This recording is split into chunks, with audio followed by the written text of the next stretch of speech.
নমস্কার বন্ধুরা, mysterious system world চ্যানেলে আপনাদের সবাইকে জানাই সুস্বাগত।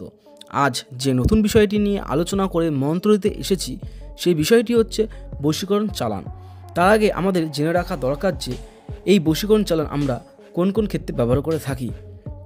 যেমন ধরুন, স্বামী স্ত্রীর মধ্যে বা প্রেমিক প্রেমিকার মধ্যে এই বশীকরণ কাজ করা হয়ে থাকে। এই বশীকরণ কাঙ্ক্ষিত ব্যক্তিকে কিছু না খাইয়ে না ছুঁয়ে দূর থেকে করা হয়। চলুন তাহলে এত কথা না বলে মন্ত্রের দিকে এগিয়ে যাওয়া যাক। মন্ত্রটি হচ্ছে: চাল কাটি চালোয়ান, হার কাটি রেখ, পাট কাটি চলিতে, পবন চলে চলে মহাদেব।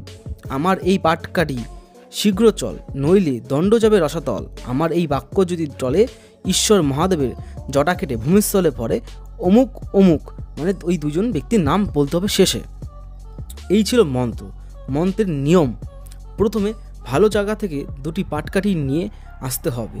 তারপর সেটিকে গঙ্গার জল দিয়ে ধুয়ে যে কাজ করাতে আসবে তাকে বলতে হবে যে সে যেন তার নিজের হাতের এক হাত সমান দুটি পাটকাঠিকে মেপে ভেঙে দেয়।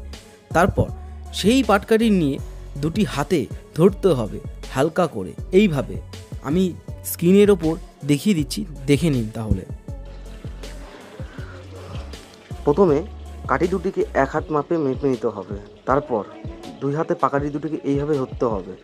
ধরার পর মন্ত্র তিনবার পরে তিনটি ফু দিয়ে বলতে হবে, কাঠি তুমি এক হও, কাঠি তুমি এক হও। যখন আপনি বলবেন দু হাতে এভাবে পাকাঠি দুটিকে ধরবেন হালকা করে। তারপর যখন আপনি বলবেন যে কাঠি তুমি এক হও, কাঠি তুমি এক হও, তখন দেখবেন এই মাথা দুটি সামনে প্রথমে আমাকে এবার আস্তে আস্তে এক হবে। তারপর দুটি পাকাটিকে যখন আস্তে সমান্তরালভাবে এক হয়ে যখন হয়ে যাবে, তখন সেই পাকাটি দুটিকে নিয়ে আপনারা জলে ফেলে দিয়ে আসতে পারেন। তারপর সেই পাটকাঠির ওপর মন্ত্র তিনবার পরে তিনটি ফু দিতে হবে।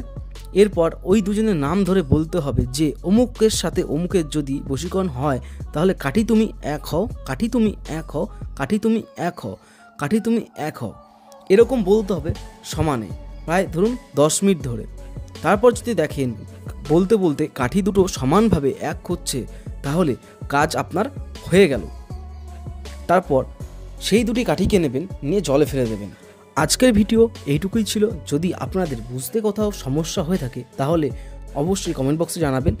আমার চ্যানেল যদি আপনাদের ভালো লেগে থাকে তাহলে লাইক, শেয়ার, সাবস্ক্রাইব করে বেল আইকন অন করে দেবেন। ভালো থাকবেন, সুস্থ থাকবেন। ধন্যবাদ বন্ধুরা।